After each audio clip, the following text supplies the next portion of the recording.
Welcome into another edition of Inside the Doghouse. I'm not Joey Jarzinka. I am John Wagoner. It's nice to be with you all today. I am here with cheerleading head coach Sean Gomes before a big performance for you all on Saturday. Sean, good to be with you. Thanks for having me.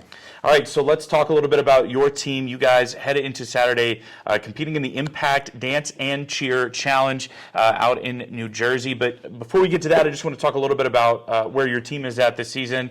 How do you assess the way that the season has gone through supporting basketball as well as preparing for your performance on Saturday? Yeah, I think our team is in a great position right now. They're definitely excited, and they've been challenged a lot this season to perform. So they've been working hard in and outside of practice. So it's really just time to show off and really perform in front of a larger crowd. I feel that the basketball games have kind of led us down that path to be able to be comfortable in front of a crowd, be able to excite a room, and support each other on the floor. So hopefully they can bring that same energy that they have at the basketball games into the competition. Now you mentioned performing in front of some of those larger crowds.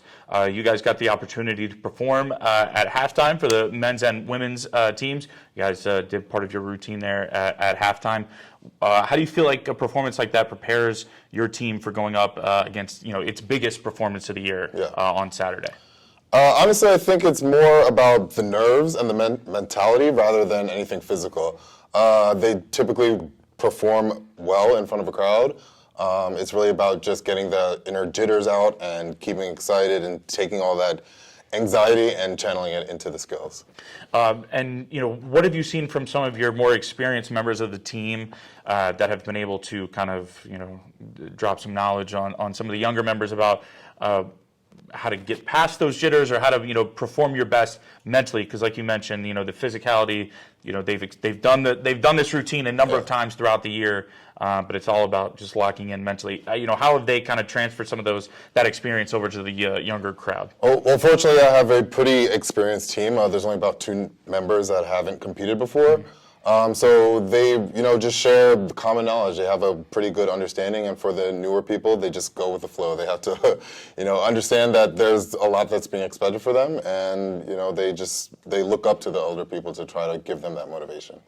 Now, speaking about the performance on Saturday, you guys are not new to this competition. You guys competed there last year.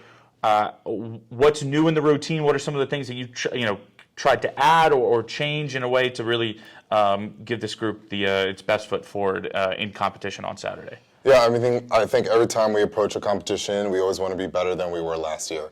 So we've added more difficulty. Elite stunts have gotten more difficult, in other words, adding tumbling. There's different pyramids that we're doing this year. So it's really exciting to see the growth, both personally for the team and personally for the skills that have attained.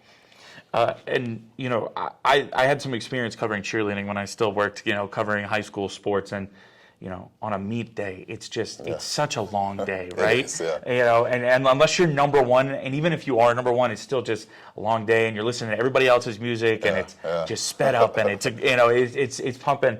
What do you do with your team to make sure that they're not just kind of losing their head a little bit, seeing everything else that's going on throughout the day? Yeah, fortunately the way it's set up is that after we arrive, we pretty much go to warm-ups, and then from that point on, we are kind of backstage. Mm-hmm. So they do hear the music, they do hear the crowd, so I hope that just kind of energizes them.